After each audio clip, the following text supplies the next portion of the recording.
What's good, fam? This is Darius from the Legacy Code. Welcome to a special one, the Complete Guardian Code. If you watched Season 2, this goes deeper. If you didn't, this is your way in. Either way, sit back. We're not rushing today. I want to start with something I learned the hard way. After I got betrayed, I didn't just lose a person. I lost my ability to trust myself. Because the real damage of betrayal isn't what they did to you. It's what it makes you believe about your own judgment. You start thinking, how did I not see it? Maybe I can't trust anyone. Maybe I can't trust me. And that's where most people get it wrong. They respond to betrayal by building a wall. They close everything. They call it healing. But it's not healing. It's hiding. There's an old line from Proverbs that says, above all else, guard your heart, for everything flows from it. Guard it, fam, not bury it. There's a difference.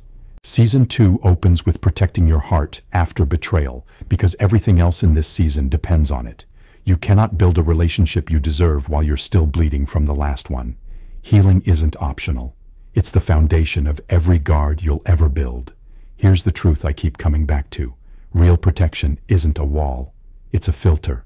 A wall keeps everyone out, including the people who'd love you right.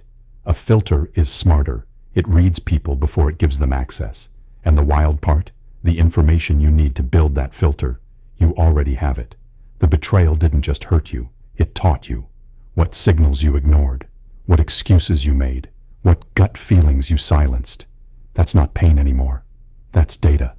As Maya Angelou said, and this one belongs framed on every wall. When someone shows you who they are, believe them the first time. Most of us got hurt not because there were no signs. We got hurt because we saw the signs and explained them away. We gave people the benefit of a doubt they hadn't earned. So here's how you actually heal without closing. 1. You distinguish discernment from distrust. Distrust is lazy. It just says no to everyone. Discernment is hard. It evaluates each new person on who they are, not who hurt you before. 2. You observe before you open. 3 months is a mask anyone can wear. 6 months is when the real person shows up. 3. You listen to your body. When something tightens in your chest around a person, that's not anxiety. That's intelligence. And here's the deepest truth of this whole opening. The strongest hearts aren't the ones that were never broken. They're the ones that were broken and chose to stay open anyway. With better filters, higher standards, clearer eyes, you're not weaker after betrayal. You're more dangerous to the wrong people and more valuable to the right ones. Your action this week. Write down the 3 signs you ignored last time. Just 3. Name them. Because what you can name, you can guard against next time.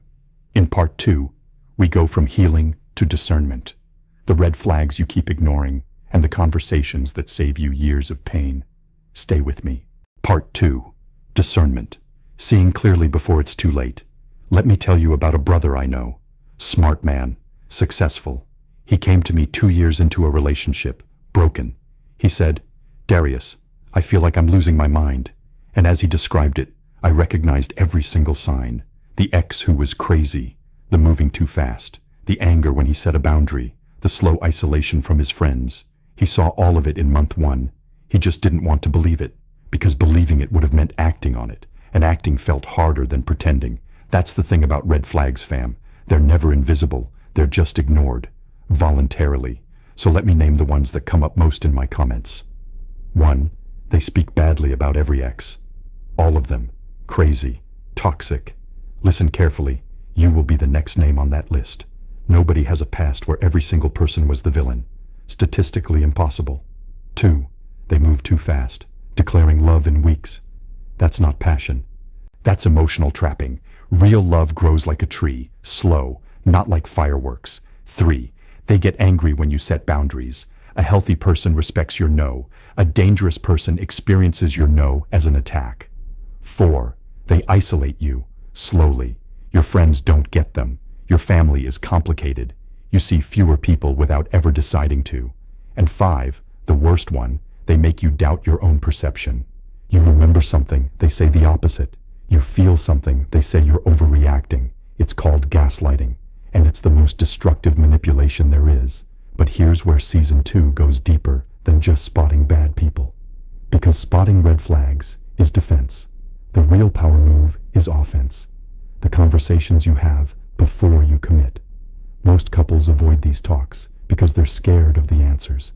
But that fear is exactly why you need them. What you don't align on upstream becomes the battlefield downstream. 5 conversations. Money, how you each see it, joint or separate, and any hidden debt. Money is the #1 cause of divorce in the world, not infidelity. Money, children, how many, when, raised how. If you want 2 and they want 0, that's not a detail, that's a wall. Family, how much access in-laws get, who you help and when. Faith and values, what's sacred to you, what you refuse to compromise. And the hardest one, non-negotiable boundaries. What would they have to do for you to leave? Name it, not as a threat, as clarification. And here's the truth that ties red flags and conversations together. A person who loves you will respect your boundaries. A person who doesn't truly love you will try to negotiate them. The way they react to a hard conversation tells you everything you need to know. There's a line often credited to Warren Buffett. It takes 20 years to build a reputation and 5 minutes to ruin it. Same with trust. Watch how someone handles the moment you set a limit. That 5 minutes tells you about the next 20 years. Your action this week. Pick one of those 5 conversations you've been avoiding. Have it. Watch how they respond. That response is your real answer. In part 3, we move into the sacred zone. Protecting intimacy and shutting the door on the outside forces that suffocate good relationships. Stay with me. Part 3, the sacred space and the noise that tries to destroy it. Let me be honest with you about intimacy. We live in a culture that rushes everything. We meet, we get attached, we get physical, and then, months later, we wonder why we feel empty. Here's what nobody tells you. Every level of intimacy you give too fast, you can't take back. It costs you something. And the order matters more than the speed. Real intimacy goes mind first, heart second, body third. Most people do the exact opposite, and then wonder why the connection feels hollow. If you sleep with someone before you can have an honest conversation about your fears, you've inverted the order. There's a beautiful truth from the writer C.S. Lewis.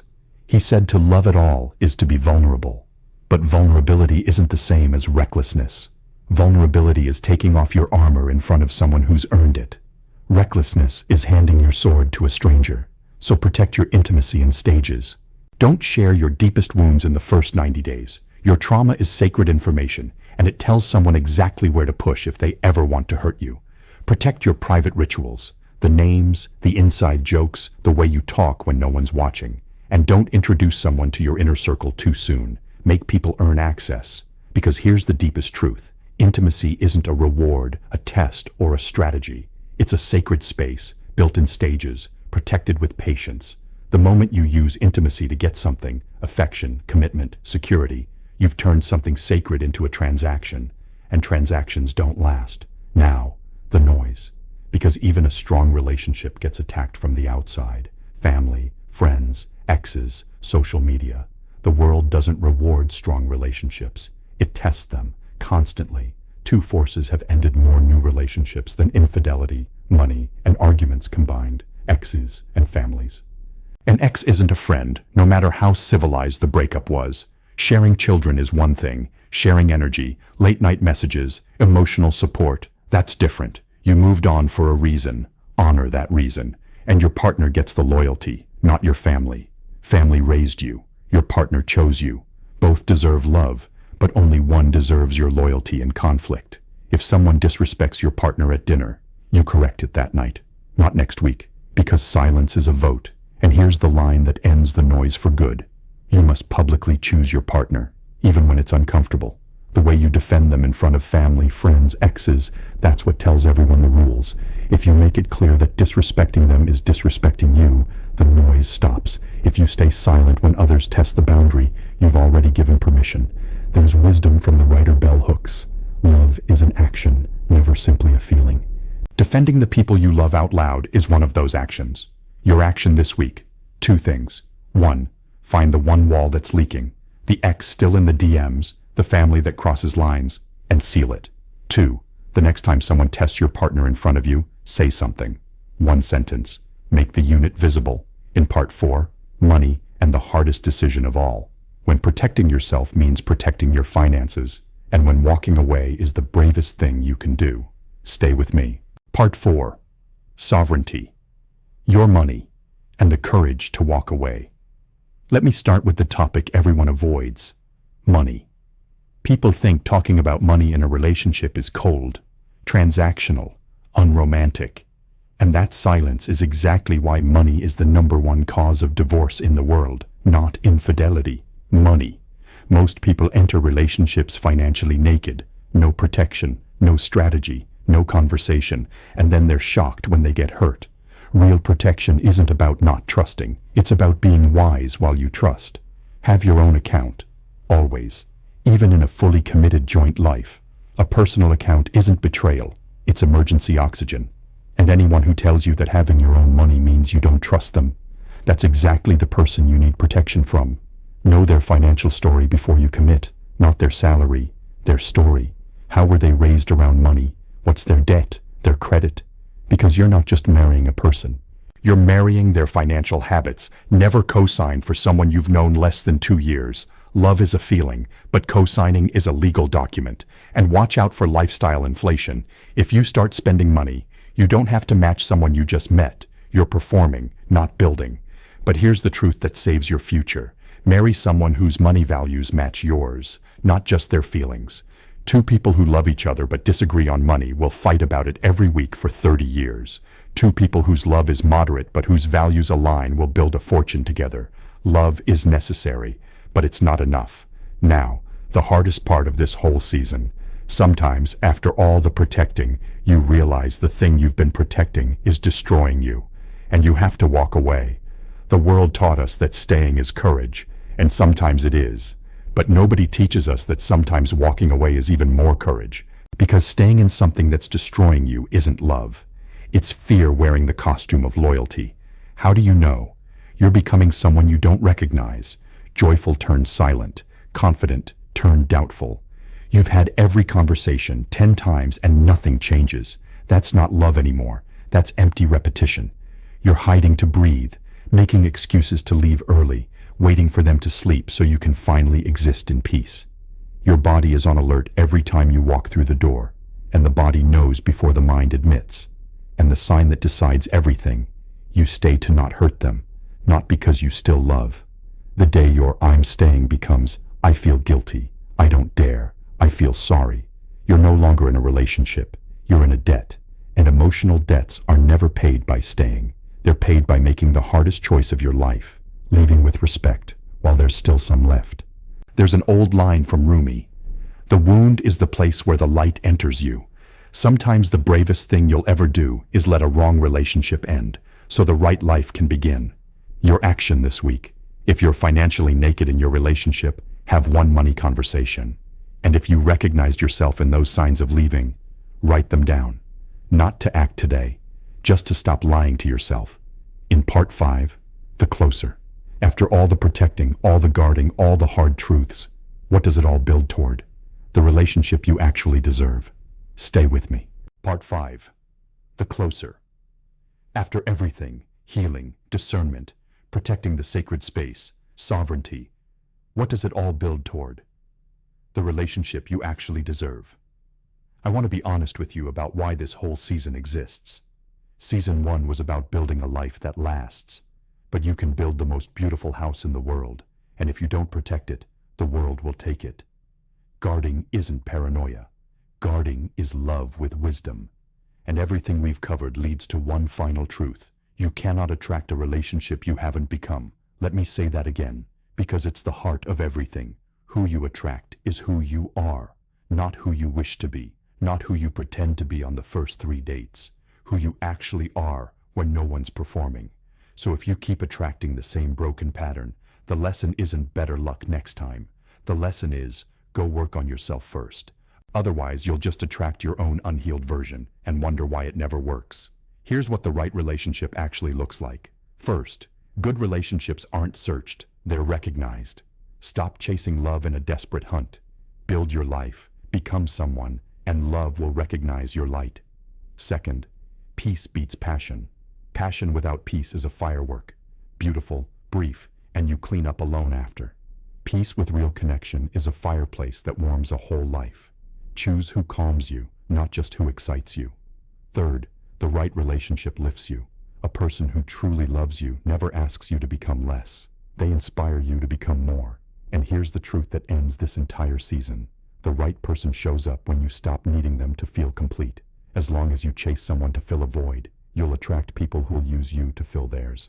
But the day you're whole alone, the right one arrives, not to complete you, to share your completeness. And that's where real love actually begins. There's a line often attributed to the philosopher Lao Tzu: being deeply loved by someone gives you strength, while loving someone deeply gives you courage. But neither of those works if you're empty. You can't give from an empty cup.